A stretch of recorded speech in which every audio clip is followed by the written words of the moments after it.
उपस्थित सर्व शिवसैनिक बांधवांनो, भगिनींनो आणि मातांनो, मी मुद्दामून ज्येष्ठ हा शब्द वापरलेला नाही, कारण मगाशीच आपण ऐकलत की शिवसेना आणि शिवसैनिक कधी म्हातारा होत नाही. आणि आपल्याला सर्वांना शिवसेना प्रमुखांची शिकवण आहे. त्याने अनेकदा सांगितलेलं आहे की माणूस वयाने थकत जातो, पण तो ज्या दिवशी मनाने थकतो तेव्हा तो वृद्ध होतो. तुमच्या तर मला वाटत नाही कोणाची मनं थकलेली आहेत. आणि मनं थकली असली किंवा असती तर आज इकडे तुम्ही आलाच नसतात. आज मला सर्व ज्येष्ठ शिवसैनिकांना बघून मी लहान झाल्यासारखं वाटतोय. मग यांच्यासमोर लहानच आहे, पण सगळे शिवसैनिक जुने जे शिवसेना प्रमुखांच्या काळी अगदी दिना काय, वासू काय, श्याम काय, सगळेच कोणाकोणाची नाव घ्यायची आणि कोणाची नाही, सगळेच हे एखाद्या सुरक्षा कवचासारखे शिवसेना प्रमुखांसोबत असायचे.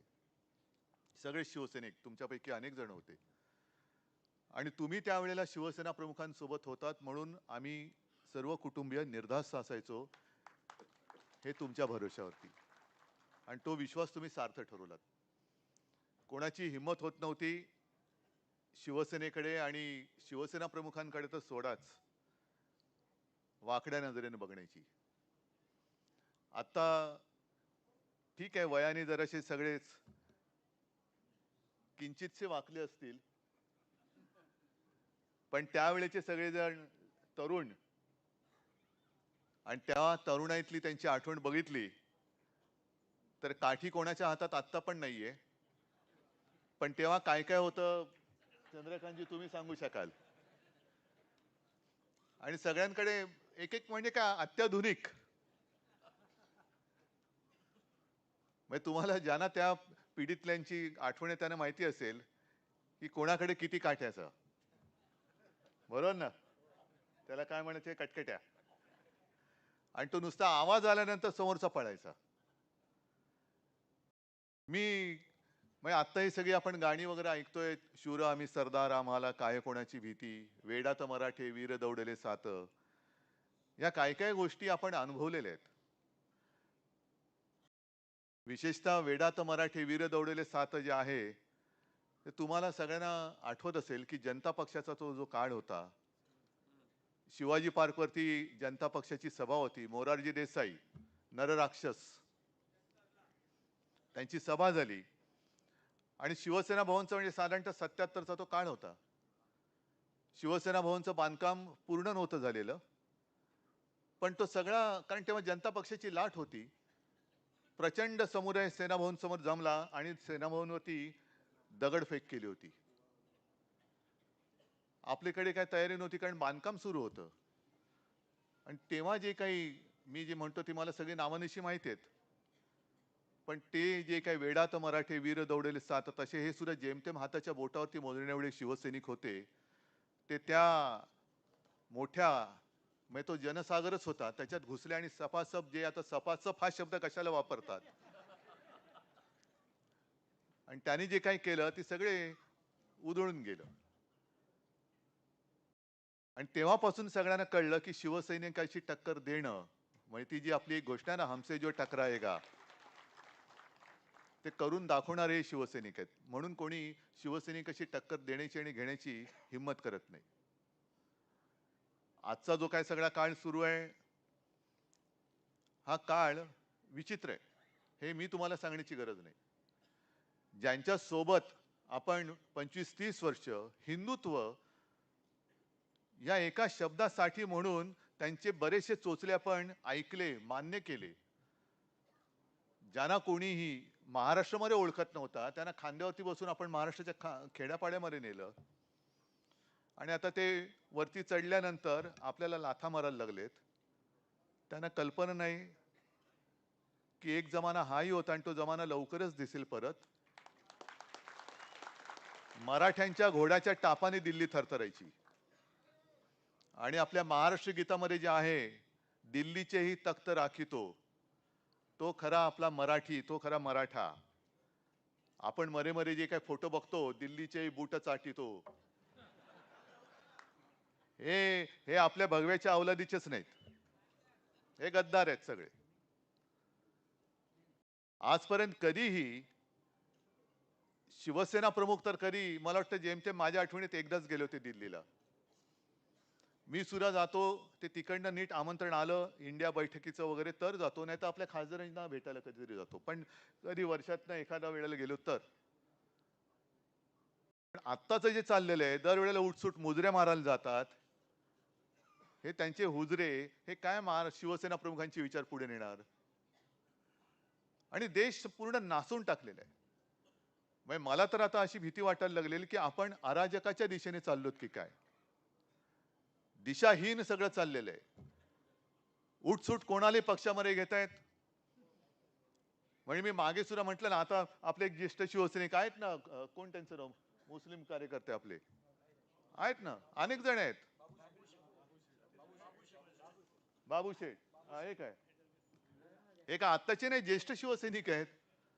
असे अनेक आहेत मुस्लिम कार्यकर्ते. पण आपण काय म्हटलं, म्हणजे भारतीय जनता पक्षाचे, मी दसऱ्याच्या माझ्या भाषणात थोडंसं बोललो होतो की भाजप जे काय करतं ते सगळं चालून द्यायचं, ते आम्ही खपवून घ्यायचं. मग ते जातील, अगदी मस्जिदीमध्ये जातील, नमाज पडतील. मोदींनी स्वतः सांगितले की ते काय ईदच्या दिवशी त्यांच्या घरी सगळे जेवणाचं, म्हणजे हे सगळे चाळे आपण बघायचे. म्हणजे आम्ही जर काय काही करायला गेलो किंवा दुसऱ्यांनी कोणी केलं तर ते लव जिहाद, आणि भाजपने काय केलं तर अमर प्रेम. हा कोणत्याने आहे? म्हणजे आपण त्यांना काही बोलायचं नाही. मग आता एक दोन दिवसामध्ये जे काही घडलं तुम्ही पाहिलं असाल की पालघरमध्ये एका व्यक्तीला त्यांनी भाजपात प्रवेश दिला. कोण तुम्हाला माहिती आहे ना? चौधरी. बरोबर आहे. आता त्यावेळेला हे त्यालाच धरी, म्हणजे साधू हत्याकांडामधला एक आरोपी म्हणून केवढी बोंबाबोंब केली होती. आणि जणू काही ते पाप आपणच घडवून आणले. अशा पद्धतीने मी मुख्यमंत्री होतो म्हणून शिवसेना कशी हिंदुत्वाच्या विरोधात आहे, हे अगदी बेंबीचा देठ यांचा कुठपर्यंत गेला माहिती नाही, पण तिथपासून बोंबलत होते. नाही, कारण आवाज मोठा असतो, कोणाचा देठ कुठपर्यंत असेल आपल्याला कसं कळणार. आणि आता त्याच चौधरींना यांनी भाजपमध्ये प्रवेश दिला. मग हा हिंदुत्वाचा अपमान नाही? मग आता लगेच मुख्यमंत्र्यांनी सांगितलं की मी तशी चौकशी केली, स्थानिक पातळीवर असं झालं. मग तुम्ही बोंबलण्याच्या आधी चौकशी का नव्हती केली त्याची? बरं, अजूनही मला कळलेलं नाही चौधरी त्याच्यामध्ये सामील आहे की नाहीये. कारण जर का त्या हत्याकांडात चौधरी सामील असेल तर भाजपनी प्रवेश का दिला, आणि सामील नसेल तर प्रवेशाला स्थगिती का दिली? काय एक तरी, काय एक काहीतरी स्वीकारा ना. सांगा, एक तर ठणठणीत सांगा की याचा काही संबंध नाही, आणि संबंध नसेल तर एक तर त्या चौधरीची आणि हिंदूंची माफी मागितली पाहिजे, शिवसेनेची, देवेंद्र फडणवीस आणि भाजपनी माफी मागितली पाहिजे. संपूर्ण देशामध्ये आगडोम तुम्ही उसळायला निघाला होता की उद्धव ठाकरे मुख्यमंत्री असताना सारूंचा हत्याकांड झाले, दुर्दैवी घटना होती, त्याचं संपूर्ण सगळं बाहेर आलेलं आहे. पण आता तोच चौधरी तुम्हाला पक्षासाठी पवित्र, म्हणजे त्याच्यावरती तुम्ही काय गोमूत्र शिंपडलं की तो पवित्र झाला? धाराशिव मध्ये तेच झालं. तो कोण ड्रगवाला एक, हा, आंगणे का गांगणे, काय गंगावणे, नाही कोण जो असेल तो, त्याला प्रवेश दिला. आणि सगळं म्हणजे 70,000 कोटीचा घोटाळा केला, अजित पवारांचं हेच बोंबलले, स्वतः पंतप्रधान बोलले होते, आणि ते मांडीला मांडी लावून बसतात. अशोक चव्हाण त्या आदर्श घोटाळ्यामध्ये शहीद सैनिकांच्या जमीन बळकावणारे म्हणून ज्यांनी बोंबाबोंब केली होती ते बाजूला घेऊन बसले. आम्ही ह्या भाजपासोबत कधी जाऊ शकत नाही, कदापि आम्ही नव्हतो. अशा भाजपासमोर सोबत आम्ही जाऊ शकत नाही, कदापि नव्हतो. मी कोणत्यानी बोललो? अशा भाजपासोबत. त्यावेळेचा भाजप हा वेगळा होता, आणि आत्ताचा भाजप हा विचित्र झालेला आहे. म्हणून जे मी दसऱ्याच्या मेळाव्यात बोललो की आत्ताचा भाजप हा अमिबासारखा झालेला आहे, त्याला आकार नाही, उकार नाही, काही नाही, एक पेशीय. म्हणजे यांचं जे काही सगळं चाललंय की सगळं काही माझ्याच हातामध्ये पाहिजे, सगळं माझ्याच हातात. म्हणजे दूध सहकारी संघटना काय असेल ती पण माझ्याच हातात, नाना नानी पारशी काय सोसायटी असेल ती सुद्धा माझ्या हातामध्ये, पंतप्रधान पण मीच, हे पण मीच, ते पण मीच. हा जो मीपणा यांच्या अंगात भिनलेला आहे, अहमपणा, या अहमपणाचा फुगा तुम्ही जे आता म्हणालात ना, गुलालात न्हाऊन निघायचं आहे, तो गुलाल असा तसा नाही. या अहमपणाचा फुगा फोडून जो विजय मिळणार आहे त्या विजयाच्या गुलालात आपल्याला न्हाऊन निघायचं आहे. नाहीतर निवडणुका येतात आणि निवडणुका जातात. आता सुद्धा जे बिहारमध्ये घडलं, हे जे काही टीव्हीवरती आपण बघत होतो प्रचाराचे सगळे दृश्य, कोणाच्या सभेला किती गर्दी उसळते उत्स्फूर्तपणाने. आता सुद्धा तुम्ही सगळे आलेले आहेत. मला माहिती आहे कोणाला काही पाकिटे किंवा काही दिलेले नाहीत, स्वतःहून आल्यात शिवसेनेच्या प्रेमापायी म्हणून आलेला आहात. पण ही जी एक लोकशाहीची त्यांनी वाट निवडलेली आहे किंवा वाट लावलेली आहे, विरोधी पक्ष शिल्लकच ठेवायचा नाही. आपल्या महाराष्ट्रामध्ये सुद्धा हा विधानसभेचा जो काही निकाल लागला, हा अजूनही कोणालाच पटत नाहीये. कोणालाच पटत नाही. म्हणजे मतचोरी तर केलीच, पक्षचोरी तर केलीच. आता काल अनिल देसाईंनी प्रेस कॉन्फरन्स घेतली, एबी फॉर्म पण चोरलेला आहे. हे सगळे तुम्ही जा ना, बसा ना त्या चोर बाजारामध्ये, कशाला तिकडे जाऊन बसताय? सगळं काही चोरायचं आणि राज्यकर्ता म्हणून मिरवायचं, ही लोकशाही, ही खोटी लोकशाही आहे. ही खोटी लोकशाही मला नाही वाटत देशातली जनता ही स्वीकारू शकते. आणि तुम्हाला राज्य तरी कशाला पाहिजे? आम्ही म्हणतो ना, आम्हाला मुंबई जिंकायची आणि आम्ही जिंकणारच. कोणत्याही परिस्थितीत जिंकणार. आणि मग का ना, तुम्ही 25-30 वर्ष मुंबईकरांनी मुंबई शिवसेनेच्या हाती दिली. काही काळ आधी भाजप सुद्धा आपल्या सोबत होतीच. पण 25 वर्षात आपण काय काम केलं? आपण जे काम केलं त्याचा पाढा वाचू आणि ते म्हणजे आम्ही मिळवून दाखवलं आणि यांनी घालवून दाखवलं. मला वाटतं दिवाकरजी, तुम्ही काय सगळे ज्येष्ठ शिवसैनिक, त्यावेळेला महापालिकेचे म्हणजे दिवाकर रावते साहेब तर महापौरच होते, किशोरीताई पण महापौरच होत्या. आपल्या काळामध्ये जे काय आपण केलं, मुंबई आपली मुंबई म्हणून, तो आपलेपणा भाजपच्या एकातरी नेत्याच्या मध्ये आहे का? एकातरी नेत्याच्या अंगामध्ये आहे? ही आपली माझी मुंबई आहे. आम्ही म्हणतो ही माझी मुंबई आहे. हे माझं पण जे आहे, हे आपलं पण आहे, हे कोणाच्या तरी रक्तामध्ये आहे भाजपच्या?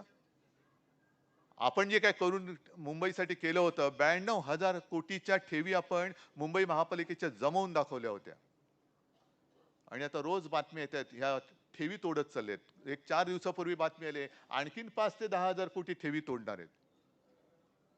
बरं, ह्या ठेवी तर तोडल्याच, पण आणखीन भयानक गोष्ट म्हणजे 2,30,000 कोटीची देणी यांनी करून ठेवलेली आहेत मुंबईच्या डोक्यावरती. कोण भरणारी? कुठून आणणारी? का जीव जळतो? का आपण जाऊ शकत नाही भाजप बरोबर? मिंदे गेला, हा गेला, तोही गेला, आम्ही पण जाऊ शकतो? नाही जाऊ शकत. कारण आजच मध्यरात्री मी जाणार आहे हुतात्मा स्मारकाला तिकडे वंदन करायला. कारण तो संयुक्त महाराष्ट्राचा जो काही काळ होता, तुमच्यापैकी अनेक जण त्याही लढ्यामध्ये उतरलेले असतील किंवा तो लढा तुम्ही प्रत्यक्ष पाहिला असाल. आणि योगायोग असा, हे तुम्ही मला तारीख विचारली, मी तुम्हाला 20 तारीख दिली, पण आज प्रबोधनकारांची पुण्यतिथी. नेमकं बरोबर उद्या 21 नोव्हेंबर हुतात्मा स्मारक दिन, तो उद्या 21 नोव्हेंबर. म्हणजे जो माणूस संयुक्त महाराष्ट्राच्या लढ्यामध्ये पहिल्या 5मध्ये होता, ते माझे आजोबा. जी व्यक्ती संयुक्त महाराष्ट्रासाठी लढली, तिच्या घराण्यात मी जन्माला आल्यानंतर मुंबईचे असे लचके तोडताना मी उघड्या डोळ्याने बघत बसू, असं एवढा मी काही शंड वाटलो का या भाजपवाल्यांना? आहे ना, मग आपण कशाला म्हणायचं झाशीची राणी जी शेवटपर्यंत लढली, मेरी झाशी नाही दूंगी. तसं आपण प्रत्येक जण उभं राहिलं पाहिजे की माझी मुंबई आहे, मी माझी मुंबई तुम्हाला लुटायला देणार नाही. आणि तुम्ही कोण आमचं वाकडं काय वाकडं करू शकता तेच बघतो. सगळे जर का आपण नुसते एकवटलो तर एक वज्रमुठ झाली तसे पळपुटे. आणि सहज काय काय गोष्टी इतिहासाची पुनरावृत्ती होत असते. जेव्हा आपण ते फटकारे पुस्तक शिवसेना प्रमुखांचं करत होतो, सगळे कार्टून संकलन करत होतो, त्याच्यामध्ये एक कार्टून आहे, एक शिवसैनिक, तो तरुण पोरगा दाखवलाय आणि बाजूला एक भाजपवाला दाखवलाय, कमळवाला. कमळवाला असेल किंवा काय, तेव्हा जनसंघ होता. आणि तो शिवसैनिक सांगितले, तुम्ही आतापर्यंत मैत्रीची ऊब बघितली, आता मशालीची धग सोसा. तेव्हाही मशाल घेतली होती, आता सुद्धा मशालच हातामध्ये. आणि ही मशाल उगाच काहीतरी घेतलेली नाही तर उदबत्ती घेतली असते ना आपण. जर का मोदी आणि शहांची आरतीच करायची असती तर मग आमची निशाणी काय? उदबत्ती. हे उदबत्ती बिदबत्ती नाही, घ्यायची तर मशाल घ्यायची. पेटवायचं ते काय आपल्या त्या नुसत्या अशा फुलभाज्या नाही पेटवायच्या, पेटवायचं तर सगळं लंकाच जाळून टाकायची त्यांची, खोट्याची लंका. आणि त्याच्यासाठी म्हणून तुमच्या सगळ्यांची मला आवश्यकता आहे. आज ह्या निमित्ताने मला तुमच्या सगळ्यांचे आशीर्वाद मिळत आहेत. हे आशीर्वादाची ताकद फार मोठी असते. शिव्या तर रोजच खात असतो. आणि आता हे सगळ्यांना कळते. काल जे गेले होते ना, बाबा मारलं, बाबा तो ओलल्ला. अरे ओलल्ला, पण तुझी दाढी आली, तू आता बोबडं कशाला बोलतोस? हे एवढे लाचार झालेले आहेत लोक, की स्वतःमध्ये हिंमतच नाही. अरे हिंमत होते कशी तुम्हाला दुखवण्याची? शिवसेनेमध्ये होता तेव्हा होती कोणाची हिंमत? कोणाची हिंमत नव्हती. पण स्वतःहून त्यांच्या ताटाखालचं मांजर झाल्यानंतर तुम्ही किती पट्टे मारा, मांजर भले वाघाची मावशी असली तरी मांजरी मांजरच असते, ती ताटाखालीच असते. त्या मांजराचा कधी वाघ नाही होऊ शकत. मांजराचा वाघ नाही होऊ शकत, वाघ हा वाघच असतो. आणि आता त्यांना कळते की हे वापरा आणि फेका, वापर करून घेणार आणि काम झालं का फेकून देणार. तसंच त्यांचं चाललेलं आहे. आता एक 15 दिवसापूर्वी अजित पवारांच्या मुलाचा घोटाळा काढला.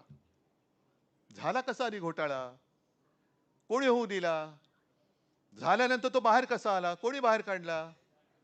असे अनेक घोटाळे गेल्या 1 वर्षामध्ये येत आहेत. मुख्यमंत्री आपले क्लीन चिट देत आहेत. मग हे स्वतःच न्यायाधीश, आरोप करणारे पण हेच, म्हणजे तक्रारदार हेच आणि न्यायमूर्ती पण तेच. केसेस काढून द्यायच्या बाहेर, कोणी आरोप करायला लावायचे कोणाला तरी, आणि मग यांनी क्लीन चिट द्यायचे. म्हणजे काय की तुझी प्रकरणं बाहेर आलेत, नीट तुझ्या साईज मध्ये राहा, नाही तर लटकवून टाकीन तुला. ही टांगती तलवार त्याची डोक्यावरती ठेवायची. आणि हे म्हणे बाळासाहेबांची विचार घेऊन चालेत. अरे कसली टांगती तलवार? ती तलवार हातात घे आधी, ते टांगती काय ठेवतोयस? आता एकमेकाला खायला निघालेले आहेत. हा त्याचा पक्ष फोडतोय, तो त्याचा पक्ष फोडतोय, तो त्याचा पक्ष फोडतोय. आता यांना कळेल काय होतंय. कारण गेलेत ते सगळे बाजार बुणगे गेलेत. आणि मला भारतीय जनता पक्षाचं सुद्धा एक त्याचं दुर्दैव आहे. आपल्याला जे वाटलं होतं 2014 साली की आत्मनिर्भर भारत, आपल्याला वाटलं होतं हे करू शकतात बाबा, आत्मनिर्भर भारत करू शकतात. पण अजून आत्मनिर्भर भाजप नाही होते. त्यांना सगळे असे टोणगे, कोणी कुठल्या हत्याकांडातले, कोणी ड्रग्ज मधले, कोणी भ्रष्टाचारातले, सगळे घेऊन त्यांना भाजप वाढवावा लागतोय. भ्रष्टाचारी ते तुका मेळवावा, भाजपा पक्ष वाढवावा, हे त्यांचं धोरण आहे. मग कोणी घ्या आपण जिंका. काय असे जिंकण्याला काय अर्थ आहे? चोरांची साथ घेऊन, म्हणजे चोरीचा माल घेऊन मीच मालक असल्याचं आवडणं, ह्याच्यात काय अभिमान कसला आहे? अरे लढायचं तर मैदानात लढा ना. शिवसेना कधीही तयार आहे. आम्ही हार जीत त्याची नाही पर्वा करत. शिवसैनिक हा लढणार आहे. हे काय अशी संकट किंवा अशी परिस्थिती पहिल्यांदाच नाही आलेली. मुळामध्ये शिवसेनेचा जन्मच हा संघर्षासाठी झालेला आहे, मराठी माणसाच्या न्याय हक्कासाठी झालेला आहे. आणि संघर्ष म्हटल्यानंतर घाबरणारे कोणी थांबू शकत नाही. जे घाबरणार असतील त्यांना आजही सांगतोय, तुम्हाला लाचारी करायचे तर लाचारांच्या ह्याच्यात जा, गटात जा. पण शिवसेनेमध्ये जे आता राहिलेत ते सगळे शिवसेना प्रमुखांचे अस्सल, शिवरायाचे अस्सल तलवारबाज मावळे राहिलेले आहेत. आणि या सगळ्या मावळ्यांची मगाशी तुम्ही सांगितलं ना की ज्येष्ठ शिवसैनिक, मी तर म्हणतो एक तुमचं माहिती संकलन करून द्या. सगळ्या मुंबईमध्ये शाखेमध्ये जेवढे ज्येष्ठ शिवसैनिक आहेत त्यांना मी ओळखपत्र देतो. त्यांना ओळखपत्र देतो. आणि नुसती ओळखपत्रच नाही तर एकदा अशा सगळ्या कार्यकर्त्यांचं एक शिबिर घ्या. मी येतो त्याला आणि मला त्यांच्याकडनं काय पाहिजे ते मी सांगतो त्यांना. कारण आता चर्चा चरवण करत नाही बसायचं, आता जिंकायचंय. आणि जिंकण्यासाठी मी तुम्हाला जसं म्हटलं तसं की वय हा काही मुद्दाच नसतो. मोरारजी देसाई तर 80व्या वर्षी पंतप्रधान झाले असते, तुम्ही तर सगळे अजून तरुण आहात. काय सांगावं, तुमच्यापैकी कोणी पंतप्रधान होऊ शकेल का स्वप्न नाही बघायचं. अर्थात हा एक गमतीचा भाग झाला, पण जिद्द ही फार महत्वाची आहे. आणि तुम्ही जिद्दीने आज सुद्धा रणांगणात उतरण्याच्या हिमतीने आलात, त्याच्याबद्दल खरंच तुम्हाला शतशः धन्यवाद देतो. आणि तुमच्या आशीर्वादाचं पाठबळ हे सदैव शिवसेनेच्या पाठीशी राहू द्या, ही नम्र विनंती करतो. सगळ्यांना शुभेच्छा देतो. जय हिंद, जय महाराष्ट्र.